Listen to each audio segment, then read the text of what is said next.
പവിത്രം സീരിയലിന്റെ latest episode review ആണ് പറയുന്നത്. അങ്ങനെ വിക്രമിനോടായിട്ട് വേദ പറഞ്ഞത് ഇനി മുതൽ നമുക്ക് രണ്ടുപേർക്കും പരസ്പരം ഒന്നിച്ച് ഈ കട്ടിൽ തന്നെ കിടക്കാം, ഒരുമയുണ്ടെങ്കിൽ പിന്നെ എന്താ പ്രശ്നം. അന്നേരം വിക്രം പറഞ്ഞത് എനിക്ക് ഏതായാലും ആ ഒരുമയില്ല എന്ന് പറയുന്ന സമയത്ത് തന്നെ വേദ പറഞ്ഞത് അല്ലെങ്കിലും ഒരുമയുണ്ട് എന്ന് പറഞ്ഞിട്ട് ഇങ്ങോട്ടേക്ക് വന്നേച്ചാലും മതി, ആ കണ്ണ് ഞാനങ്ങ് കുത്തിപ്പൊട്ടിക്കുമെന്ന് വിക്രമിന്റെ മുഖത്ത് നോക്കി പറയട്ടെ വേദയുടെ വാക്ക് കേൾക്കുന്ന സമയത്ത് തന്നെ വിക്രമിന് ഒന്നും മനസ്സിലാവാതെ കണ്ണും തുറച്ച് വേദയുടെ മുഖത്തേക്ക് തന്നെ ഇങ്ങനെ നോക്കി നിന്നുകൊണ്ട് തന്നെ മനസ്സിൽ ചിന്തിക്കുന്നുണ്ട് എന്തായിരിക്കും ഇവളുടെ ഉദ്ദേശം, എന്തായിരിക്കും ഇവളുടെ മനസ്സിലിരിപ്പ്, ഒന്നും തന്നെ അങ്ങ് പിടികിട്ടുന്നില്ലല്ലോ ഈശ്വര. അന്നേരം വേദ പറഞ്ഞത് എന്താ നിങ്ങൾ ഒരു നിമിഷം അങ്ങ് സ്തംഭിച്ചു പോയത്, നിങ്ങൾ എന്താ പേടിച്ചു പോയോ, അതെ ഈ കട്ടിൽ നിങ്ങൾ തന്നെ അങ്ങ് വിശാലമായിട്ട് അങ്ങ് ഒറ്റയ്ക്ക് കിടന്നോ, ഞാൻ ഏതായാലും നിങ്ങൾക്കൊരു ശല്യമാവുന്നില്ല, ഞാൻ ഏതായാലും താഴെ കിടന്നോളാം, നിങ്ങളുമായിട്ട് കുറച്ച് നേരം ഇങ്ങനെ കൊച്ചു വർത്താനമൊക്കെ പറഞ്ഞിരിക്കാനൊരു രസമല്ലേ. അന്നേരം വിക്രം പറഞ്ഞിട്ട് ആഹാ എന്നാ നിന്റെ മോള് പോയിട്ട് താഴെ കിടന്നു, എടി എഴുന്നേൽക്കടി എന്റെ കട്ടിൽ നിന്ന് എന്നൊക്കെ പറഞ്ഞ് വേദയോട് അങ്ങ് ദേഷ്യപ്പെടും. അന്നേരം വേദ പറഞ്ഞിട്ട് ദേ കൂടുതൽ എന്നോട് വിളച്ചിലെടുക്കാനൊന്നും നിൽക്കണ്ട, കൂടുതൽ സംസാരിക്കാൻ നിന്നാലേ ഞാൻ തന്നെ ഈ കട്ടിൽ തന്നെ അങ്ങ് കയറി കിടക്കും എന്നൊക്കെ പറഞ്ഞ് ഭീഷണിപ്പെടുത്തും.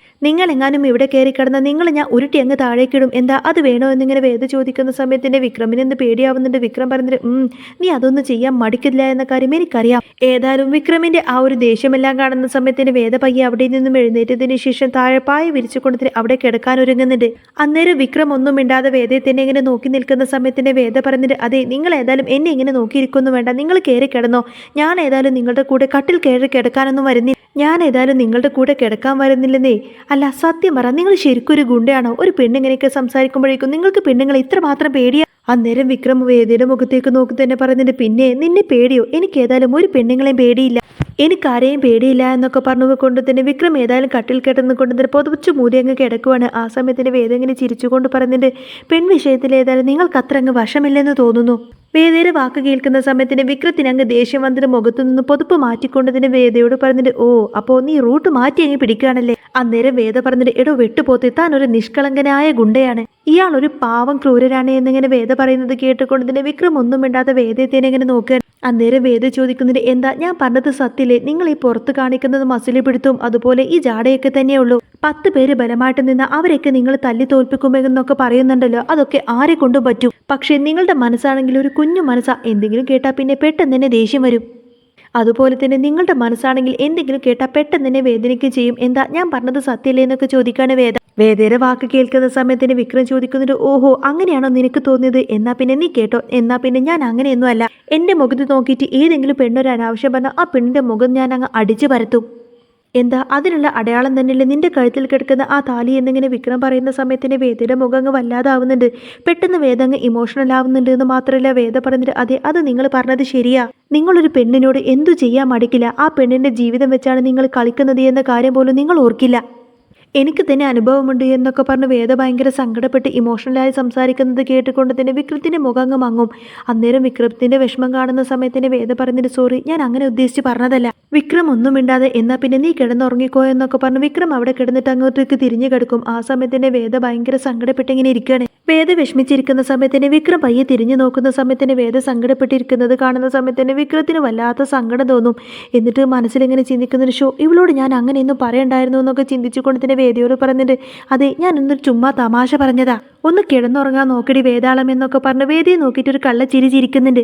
അന്നേരം വേദക്കൊന്ന് ആശ്വാസമാവുന്നുണ്ട് എന്ന് മാത്രമല്ല വേദ വിക്രമിനെ നോക്കി ചിരിച്ചതിന് ശേഷം പിന്നീട് അങ്ങനെ സന്തോഷത്തോടു കൂടി തന്നെ ആയിരിക്കട്ടെ രണ്ടുപേരും കിടന്നുറങ്ങുന്നത്. പിന്നീട് അങ്ങനെ പിറ്റേ ദിവസം രാവിലെ തന്നെ എഴുന്നേറ്റ് വേദ ഏതായാലും വിക്രമിനുള്ള ചായയുമായിട്ട് അങ്ങോട്ടേക്ക് വന്ന് നോക്കുന്ന സമയത്തിന് വിക്രം നല്ല ഉറക്കത്തിലായിരിക്കും. അതുകൊണ്ട് തന്നെ ചായ മേശപ്പുറത്ത് വെച്ചിട്ട് ഇങ്ങനെ ചുറ്റും നോക്കുന്ന സമയത്തിന് വിക്രത്തിന് ഷർട്ട് അവിടെ ഇരിക്കുന്നതായിട്ട് കാണും. ഷർട്ടിന്റെ അകത്തേക്ക് നോക്കുന്ന സമയത്തിന് അതിൽ കുറച്ച് പൈസ ഉണ്ടാവും. വേദ അത് എടുത്ത് നോക്കുന്നതും കണ്ടുകൊണ്ടായിരിക്കട്ടെ വിക്രം അങ്ങോട്ടേക്ക് വരുന്നത്. വിക്രം അങ്ങ് ദേഷ്യപ്പെടാണ് വേദയോട് എന്റെ പോക്കറ്റിൽ നിന്ന് പൈസ എടുക്കാൻ നിന്നോട് ആരാടി പറഞ്ഞത്, അത് അവിടെ വെക്കടി എന്ന് പറയും. അന്നേരം വേദ ചോദിക്കുന്നത് ആഹാ നിങ്ങൾ ഉണർന്നു വന്നോ, അതെ എനിക്ക് കുറച്ച് പൈസയുടെ ആവശ്യം ഉണ്ടായിരുന്നു, അതുകൊണ്ടാണ് ഞാൻ നിങ്ങളുടെ ഷർട്ടിൽ വന്ന് നോക്കിയത്, നിങ്ങൾ സാധാരണ നിങ്ങളുടെ ഷർട്ടിലാണല്ലോ പൈസ വെക്കാറില്ല, അതുകൊണ്ടാണ് ഞാൻ അതിൽ വന്ന് നോക്കിയത് എന്ന് പറയുന്ന സമയത്തിന് വിക്രത്തിന് ദേഷ്യം വരുടെ വിക്രം ചോദിക്കുന്നത് അപ്പോൾ ഞാൻ കാണാതെ നീ എന്റെ ഷർട്ടിന്റെ പോക്കറ്റിൽ നിന്ന് പൈസ വന്ന് മോഷ്ടിക്കുമായിരുന്നല്ലോടി, എടി കള്ളി നീ എന്റെ ഷർട്ടിൽ നിന്ന് പണം മോഷ്ടിച്ചതല്ലേ എന്ന് ചോദിക്കുന്ന സമയത്തിന് വേദക്കങ്ങ് ദേഷ്യം വരും. വേദ ചോദിക്കുന്നുണ്ട് എന്ത് കള്ളിയെന്നോ, നീ പോട കള്ള. അന്നേരം വേദ ചോദിക്കുന്നുണ്ട് എന്തിനാണ് ഈ വേദാള നിനക്ക് എന്റെ പൈസ, നീ അല്ലേ എന്റെ ഷർട്ടിൽ നിന്ന് പണം മോഷ്ടിച്ചത്. വേദ പറഞ്ഞിട്ട് അതെ വീട്ടിലെ പച്ചക്കറി എല്ലാം തീർന്നു, അത് വാങ്ങിക്കാൻ വേണ്ടിയിട്ടാണ് നിങ്ങളുടെ പോക്കറ്റിൽ നിന്ന് ഞാൻ പണം എടുത്തത്.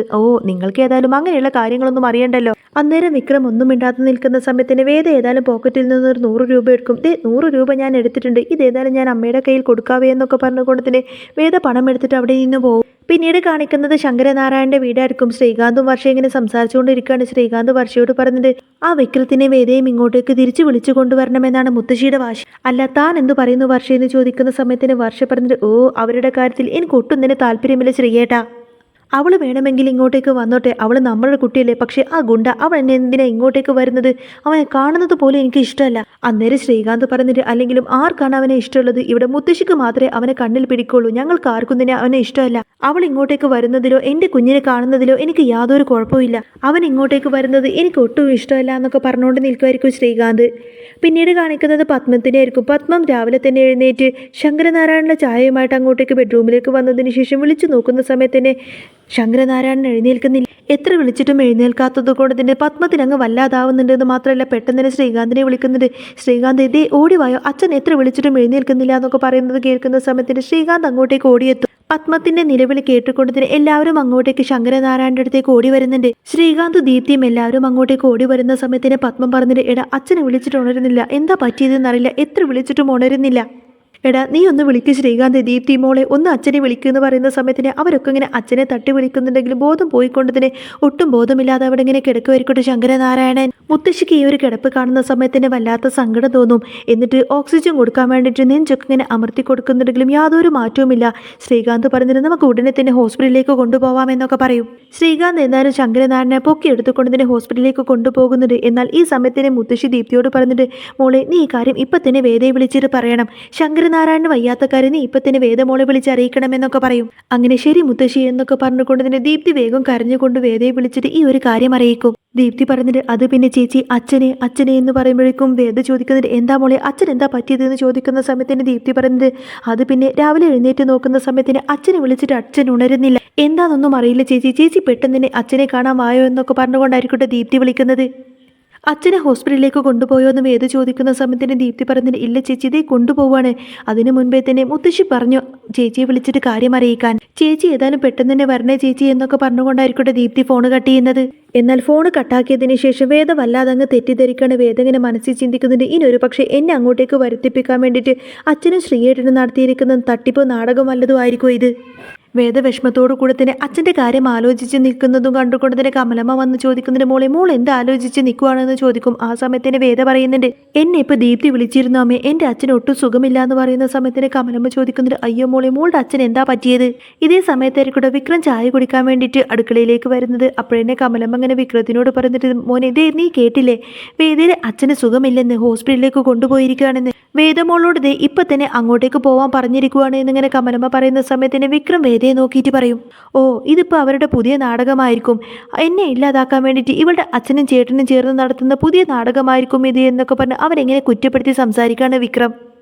ഒന്നും നടക്കില്ല എന്നായപ്പോൾ പുതിയ അടവുമായിട്ട് വന്നിരിക്കുകയാണ്. ഇത് കേട്ടപ്പോഴേക്കും അവൾ അങ്ങോട്ടേക്ക് ഓടിപ്പോവല്ലോ എന്ന് പറയുന്ന സമയത്തിന് വേദയും ഒരു സംശയത്തോടു കൂടി തന്നെ വിക്രത്തിൻ്റെ വാക്ക് കേട്ട് വിക്രത്തിനെ ഇങ്ങനെ നോക്കുന്നുണ്ട്. വേദ പറഞ്ഞിട്ട് ഏതായാലും ഈ വിവരം അറിഞ്ഞ സ്ഥിതിക്ക് എനിക്ക് ഏതായാലും ഹോസ്പിറ്റലിലേക്ക് പോകണം, നിങ്ങൾ തന്നെ എന്നെ കൊണ്ടുപോകണം എന്ന് പറയുന്ന സമയത്തിന് വിക്രം ദേഷ്യത്തോടു കൂടി ചോദിക്കുന്നുണ്ട് ഞാനെന്തിനാ നിന്നെ കൊണ്ടുപോകുന്നതെന്ന് ചോദിക്കുന്ന സമയത്തിന് കമലമ്മ പറയുന്നത് പിന്നെന്താ നീ തന്നെ മോളെ കൊണ്ടുപോകണം, നീ തന്നെയല്ലേ വേദമോളെ കൊണ്ടുപോവേണ്ടത്, നീ പെട്ടെന്ന് തന്നെ കാപ്പി കുടിച്ചിട്ട് വേദമോളെ ഹോസ്പിറ്റലിലേക്ക് കൊണ്ടുപോകാൻ നോക്കുന്നൊക്കെ പറയട്ടെ കമലമ്മ. അങ്ങനെ വിക്രം കാപ്പി കുടിക്കുന്ന സമയത്തിന് വേദം ഇങ്ങനെ മനസ്സിൽ ചിന്തിക്കുന്നുണ്ട് ഇതൊരു പക്ഷേ ശ്രീയേട്ടനും അച്ഛനും എന്നെ പറ്റിക്കാൻ വേണ്ടിയിട്ട് മിക്കവാറും നടത്തിയ നാടകം തന്നെയായിരിക്കും ഇത്.